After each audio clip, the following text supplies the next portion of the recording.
This short video is going to go over some of the ways that I use Evernote and talk about how it can be a really powerful tool to help your research process be more efficient and effective. So you can really organize your research any way you'd like. I definitely recommend that you always save a copy of every source that you're considering using so that you don't have to constantly go back to the databases to find it. But whether you use Google Drive or Dropbox or some other cloud-based software, or you use Evernote, you need to kind of think about what works best for you and make a plan before you start. So I'm going to talk a little bit about Evernote because I use it a lot in my own writing, and it just does a really great job of keeping things organized in a way that is really seamless. So you just go to evernote.com. You can sign up for free and you can download it onto 2 or 3 different devices as an app, or you can use it through a website.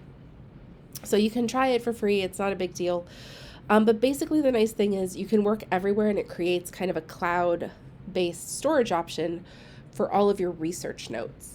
It's great because if you have like a tablet and a computer and a phone, and you come up with an idea that you want to kind of pop into your notes, you can put it, you're on the metro or on a bus or something, you can type it into your phone and it populates the entire database.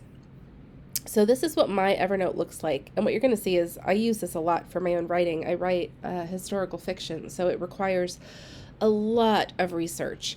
And keeping all that research organized can be really, really tricky. So your home button is going to look like this. I don't really use that so much. The biggest things that you can use to organize your research are notebooks and notes. The notebooks are great because you can kind of set up, these are basically like folders in Google Drive. So in each notebook, you can see this is just one of my books.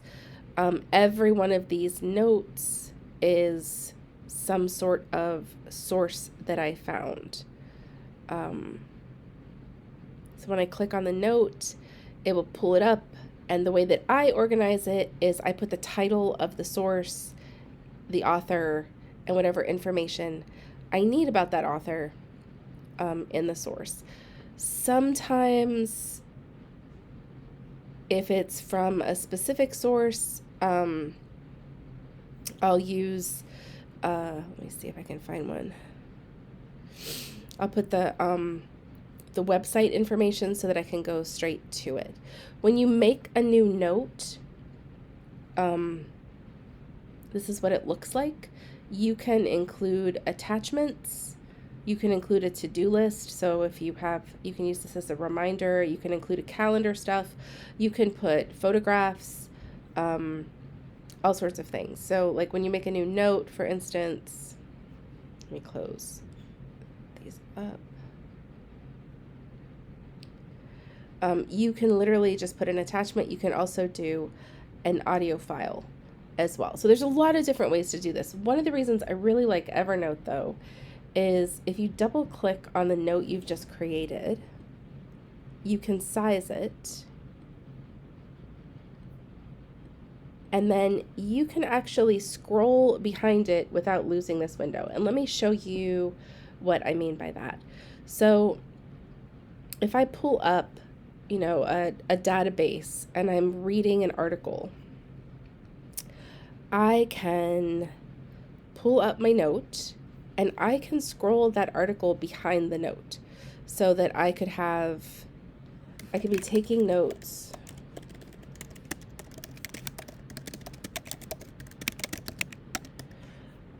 without necessarily flipping back and forth between them all the time. It's really great because you can come in and you could like copy and paste stuff straight into your notes. You could also take notes. This way, if I wanted to use the citation generator, I could do that as well, and I could put the citation in with the note.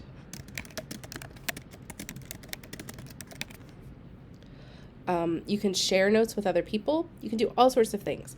So here is the real reason I love Evernote, is because no matter how many notebooks that you have, and you can see I have a ton of notebooks. I use them for pedagogy resources, teaching notes, composition stuff, and the work for my books. But you can see I have like 4 books in my current series.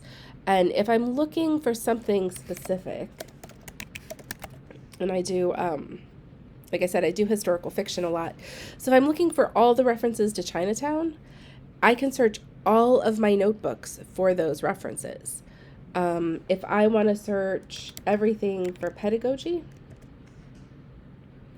I can find all of the references in all of the notebooks. So Evernote is really great because it allows you to kind of take notes as you go, but to have a single way to search through all of those notes. So that's how I use Evernote. There's a lot of different ways to do it. If you check out their website or their YouTube page, they show you how you can even create task lists and calendars to use. I like it because it can create a whole research repository. And as you see, like I've written multiple books in a series, you might write multiple research papers in your chosen major.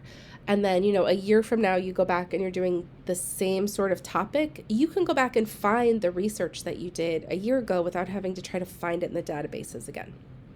So, like I said, that is Evernote. It is not required for this class. I definitely recommend you check it out. The hardest thing about research is really just keeping everything organized so that you don't lose anything. There's nothing worse than getting to the point when you're ready to write and going like, wait, where was that quote from, and not being able to find it.